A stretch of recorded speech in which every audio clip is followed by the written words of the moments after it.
I have your #1 realtor in South Florida, and it's Anthony Kulp. So good morning. Good morning. How you?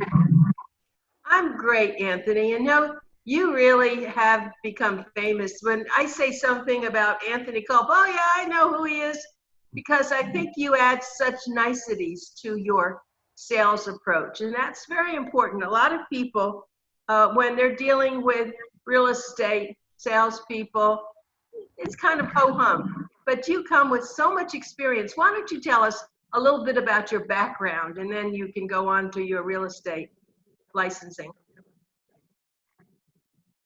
Well, I've been in real estate for almost 40 years, and started out cleaning up construction sites, and went from that to a framing big custom homes, and then bathrooms, kitchens, and took a break here and there, but always went back to construction and housing.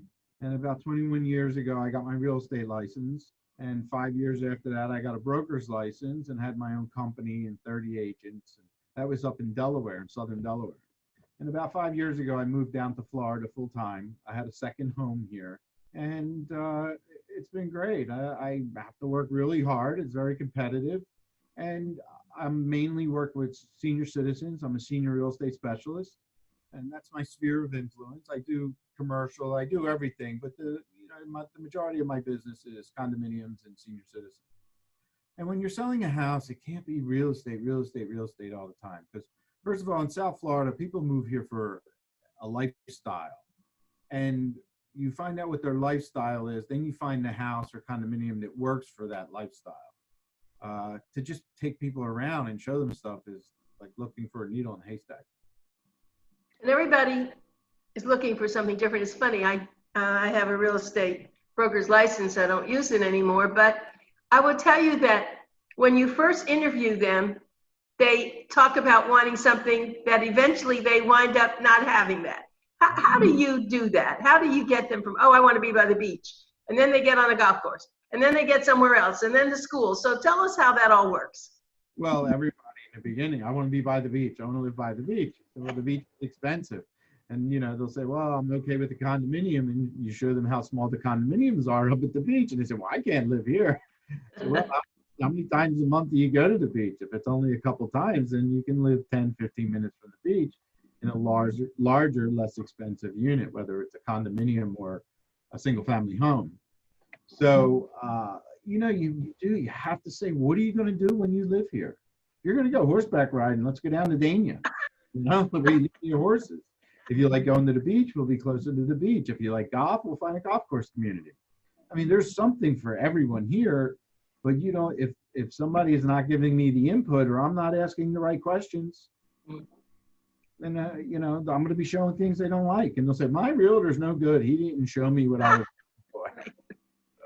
And once you decide, once you get it out of them, and they like this, or what they're really interested in, then you really act. That's where your construction background comes in, because I think when you go to see, it's not your listings but someone else's, and you look around and you probably don't say anything while you're in the house with them, but when you get out, you say, did you see this? Did you see that? Do you want to have to do this? And that's what makes you very different. Well, the majority of the homes that are within the first 6 miles of the beach are older homes. And, we've gone through years of people flipping homes, and whether they were professionals, do-it-yourselfers. And you really need to, when you look in that home, if the last 5% doesn't look good, then imagine what it looks like behind the walls. So, and then you want to find out, was it a professional that did it? Did they do it themselves? So you just want to look out for that stuff. And there are times where I've shown places and it looks good, but when you really take a good look at it, I think, don't buy this house. Don't buy this house. And people see it and think, oh my God, it's so beautiful. It has granite tops and it's the cabinets that I like. And blah, blah, blah. And I'm thinking, oh my God, this place is a mess. They, look at the baseboard, look at the trim, none of it. Look at the paint. Look how bad of a paint job they did. So, but sometimes it's the one they want. So I make sure I get a good home inspector, and the home inspector can point it all out to them.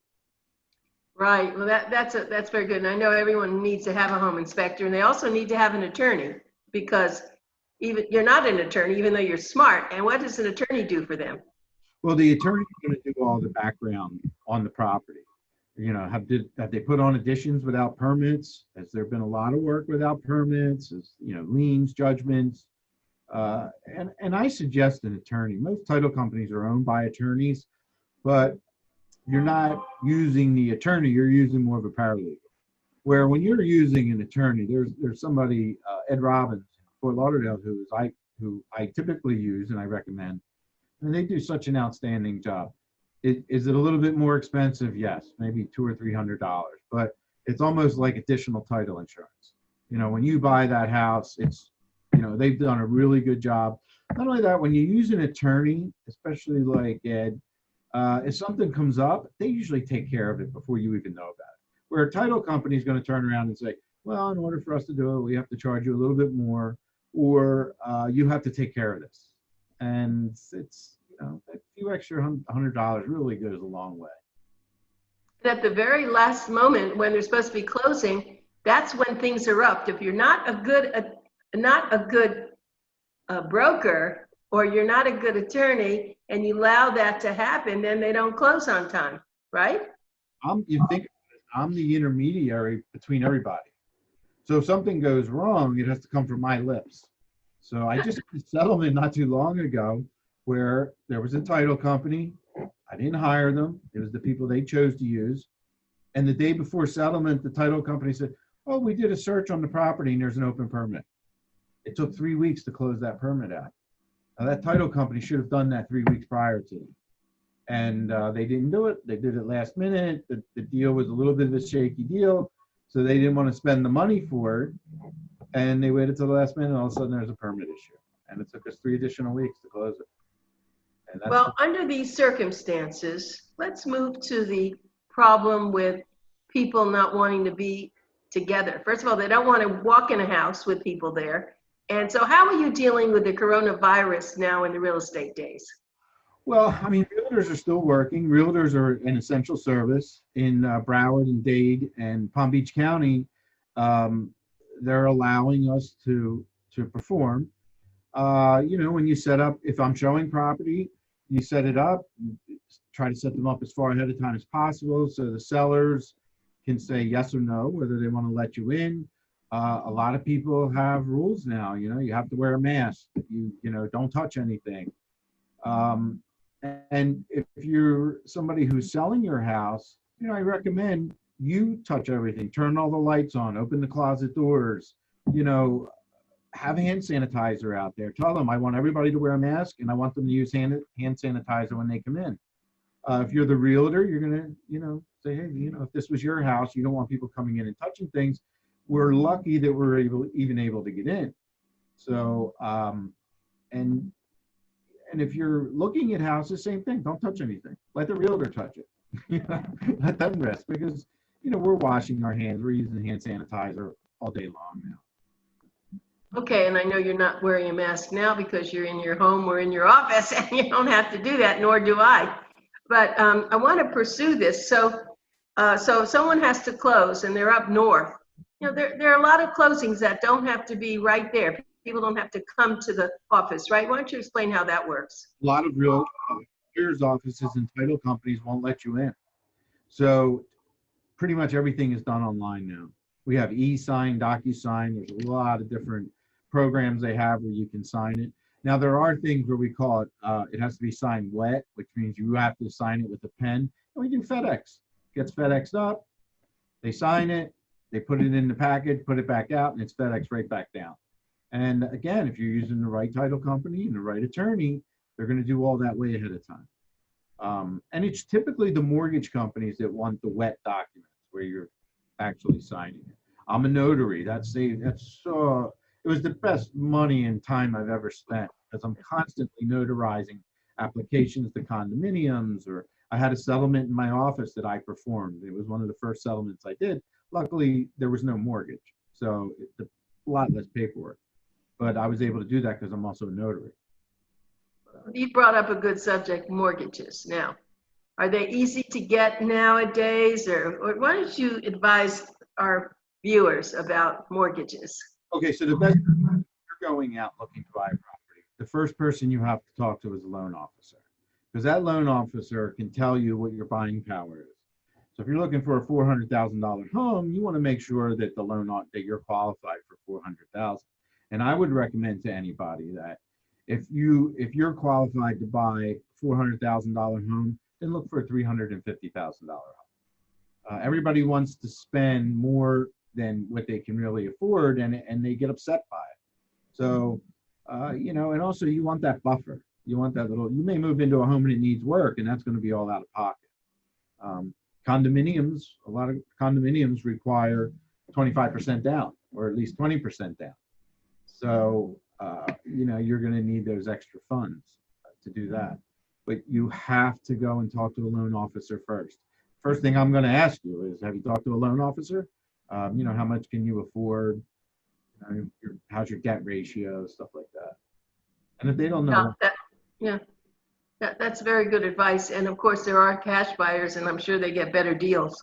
Well, you know what? Everybody walks away with the check or money's wired. So if you're selling your home and somebody submits an offer, you want to ask them what kind of financing are you getting. You want to see a pre-approval, and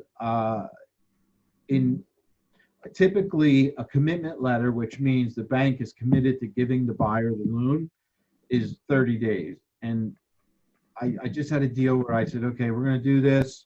We just put the property on the market. You're the first one, you're the first one who's buying it out of the second showing. But we don't want to wait 30 days to make sure you can afford this property. So we tightened it up 20 days. And with these buyers, I knew they could do it because I just had the feeling, doing this for so long, you can tell when somebody walks in whether they can really afford it, or not all the time, but they were older and they seemed pretty well to do. So I didn't think it was going to be a problem. And they did. They got it in 10 days. Well, I want everyone to know our guest is Anthony Kulp. And of course, we used to say pencil talk radio. Now it's TV talk radio. It's Zoomer talk radio. So get your pencils out, because we're going to give you his phone number. All right? It's 954-815-9048. We'll do that again. 954-815-9048. That's Anthony Kulp, K-U-L-P. And he's located in Broward County, but he will go anywhere in the state of Florida if it's. Oh yeah, that's good. Oh, he's so prepared. I love that. That's good. That's right. And if you read Boomer Times, and I'm sure you do, you'll see he writes an article every month, and they're very interesting. They're different. He has part of the article shows one of his listings, something he wants you to see, but the other one is it's not always about real estate. I remember when we first met, we talked about having pets, and a lot of people don't want pets, and yet, they don't want you to come in with a pet, but you have a pet. And Anthony knows how to deal with that. So he wrote a whole article about that. Let's see, you've also written about, just what we're talking about now, but you also wrote about when the coronavirus came in, how to deal with it, and what you should do, what you shouldn't do. You're very versatile. Yeah. Remember the magazine, the article was written 30 days before the magazine came out.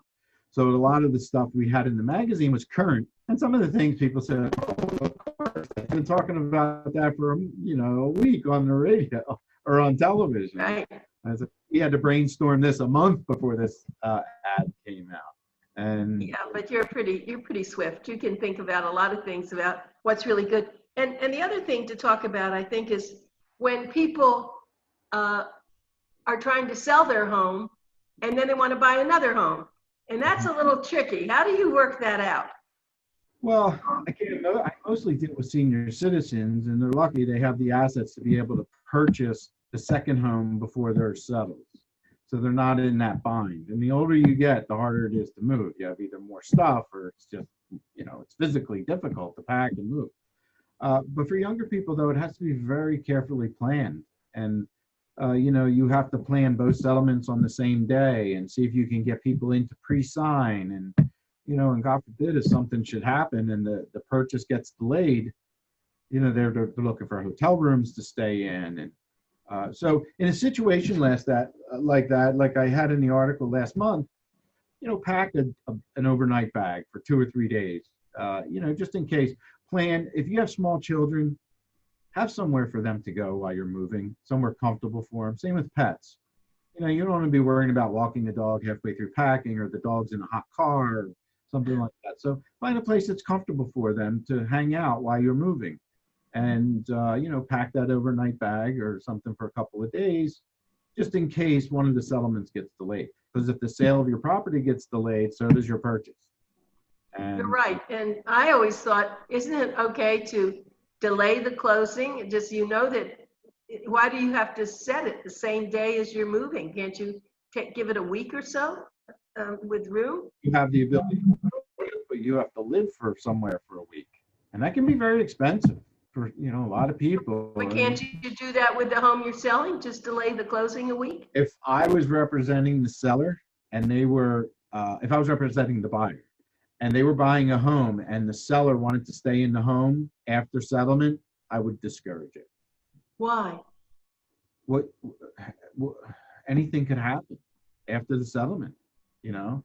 They could, when they finally go to move their furniture, they could put holes in the walls. There could, you know, it's just a liability, and you know, you're putting yourself in harm's way.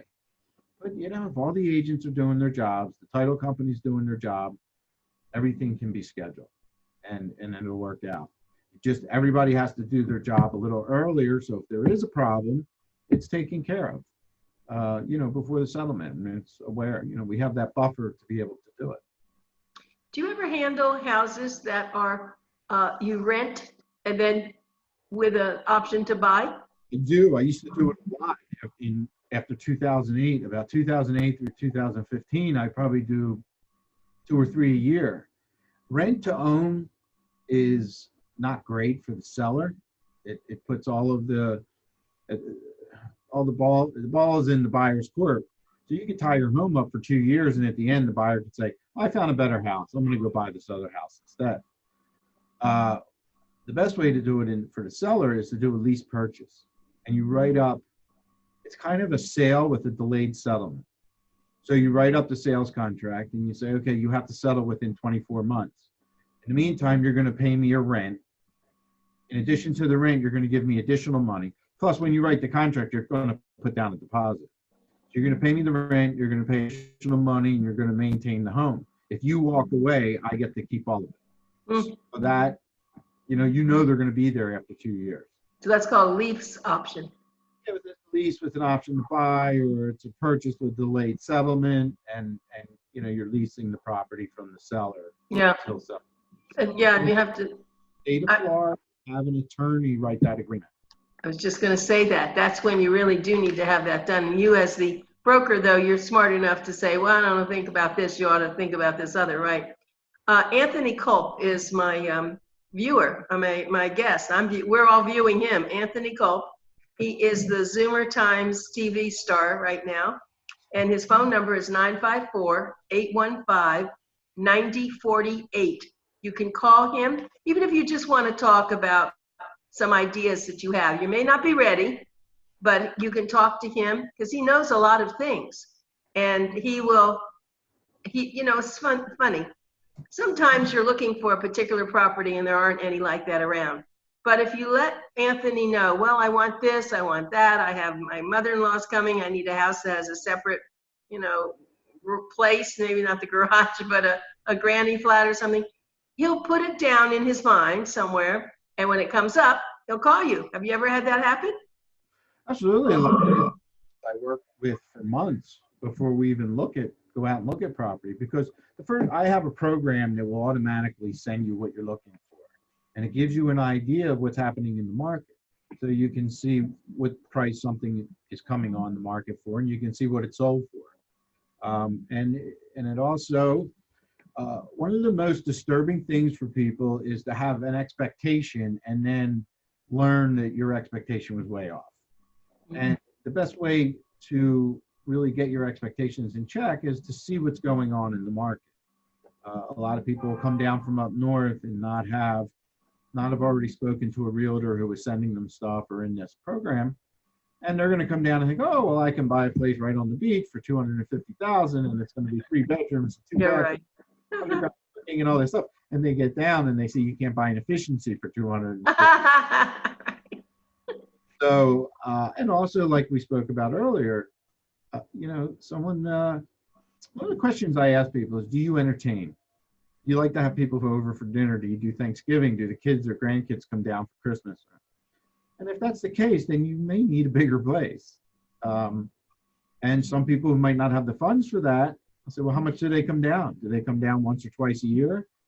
Let's find a hotel that's close by that you can put them in a hotel.